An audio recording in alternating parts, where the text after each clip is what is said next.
We provide you the platform to turn your dreams into reality. Give wings to your aspirations with KR Mangalam University. देश भर में बकरीद का त्योहार धूमधाम से मनाया जा रहा है, लेकिन यूपी के चंदौली में नमाज अदा करने गए मुस्लिम परिवार के साथ कुछ ऐसा हुआ जिसके बाद कई तरीके के सवाल उठने लगे हैं। बताया जा रहा है कि चंदौली में किसी ने नमाजियों की कार का शीशा तोड़ दिया, जिसके बाद नाराज नमाजियों ने सड़क पर जाम लगा दिया। सूचना पर पहुंची पुलिस ने किसी तरह मामला शांत कराया। जानकारी के मुताबिक चंदौली के बिछिया कला गांव निवासी आसिफ अली अपने परिवार के साथ ईद की नमाज अदा करने स्थानीय बाजार ईदगाह पहुंचे हुए थे।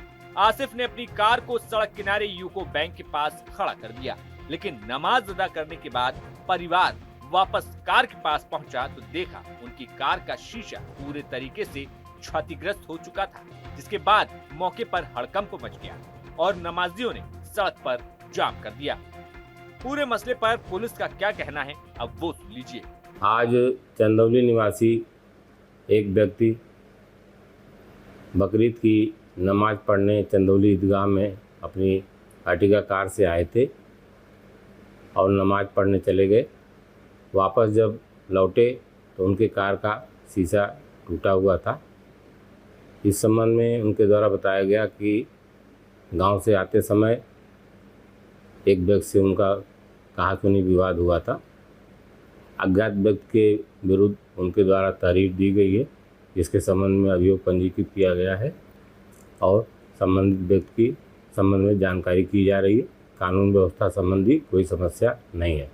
बकरीद के मौके पर यूपी के संभल जिले के चंदौसी में भी बवाल होते होते रह गया। चंदौसी के सीओ और यूपी पुलिस के तेज तर्रार पुलिस अधिकारी अनुज चौधरी ने सख्त कदम उठाते हुए कैसे मामले को संभाला, ये जान लीजिए।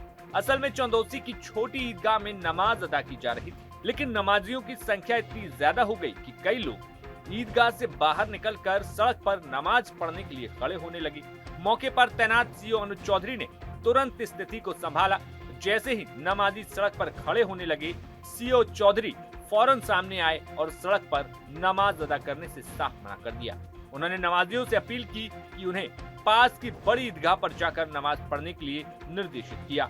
सीओ अनुज चौधरी ने बताया कि सुबह 7 बजे बड़ी ईदगाह पर नमाज हो रही थी और जो लोग छोटी ईदगाह पर नमाज अदा नहीं कर पाए वो वहां जाकर नमाज पढ़ सकते थे। उनकी सक्रियता और प्रभावी प्रबंध के कारण किसी भी नमाजी ने सड़क पर नमाज अदा नहीं की, जिससे यातायात और शांति व्यवस्था बनी रही। अनुज चौधरी से बकरीद से पहले ही कहा था कि भड़काऊ बयानबाजी करने और सड़क पर नमाज पढ़ने की कोशिश करने वालों पर सख्त कार्रवाई की जाएगी। आपको बता दें कि इससे पहले बीते दिन सीएम योगी आदित्यनाथ ने लॉ एंड ऑर्डर को लेकर बड़ी बैठक की।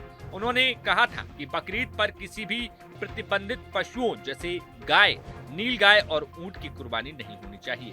कुर्बानी के लिए जिलों में तय स्थान है, उससे अलग कहीं कुर्बानी होगी तो कार्रवाई करेंगे। योगी ने कहा था कि आस्था का सम्मान होना चाहिए, उपद्रव बर्दाश्त नहीं किया जाएगा। बता दें कि बकरीद को देखते हुए उत्तर प्रदेश में पुलिस अलर्ट मोड पर है। जगह जगह पुलिस पैदल मार्च कर रही है ताकि सड़कों पर कुर्बानी ना हो। योगी आदित्यनाथ के आदेश के मुताबिक अगर कहीं विवाद की स्थिति बनती है तो पुलिस तहरीर मिलने का इंतजार ना करे और तत्काल कदम उठाए। इस्लाम में बकरीद का खास महत्व है। ईद उल अजहा की कहानी हजरत इब्राहिम से जुड़ी है, जिसमें वे अल्लाह के आदेश पर अपने बेटे हजरत इस्माइल की कुर्बानी देने को तैयार हो गए थे, लेकिन खुदा ने उन्हें एक जानवर दे दिया। इसलिए इस दिन एक बकरी, भेड़ या अन्य जानवर की कुर्बानी दी जाती है। बकरीद पर सबसे अहम रस्म होती है कुर्बानी। इस कुर्बानी के जरिए ये संदेश दिया जाता है कि अल्लाह की राह में कुछ भी कुर्बान करने का जज्बा चाहिए। भारत सहित कई देशों में बकरीद के दिन की शुरुआत ईद की नमाज से होती है। लोग इस दिन नए कपड़े पहनते हैं, एक दूसरे को ईद मुबारक कहते हैं और तोहफे, मिठाइयाँ बांटते हैं। साथ ही ईद के मौके पर गरीबों को दान किया जाता है। जहां सऊदी में एक दिन पहले बकरीद मनाते हैं तो वहीं भारत, पाकिस्तान, बांग्लादेश और मलेशिया में ये त्योहार आमतौर पर एक दिन बाद मनाया जाता है। Bureau report, news nation. जहां भक्ति है हर शब्द में, कथाओं में छुपे हैं दिव्य रहस्य और ज्योतिष देता है जीवन को दिशा। धर्म से जुड़ी हर बातों को जानने के लिए हमारे चैनल स्तुति को सब्सक्राइब करें। चैनल पर जाने के लिए इस लिंक पर क्लिक करें।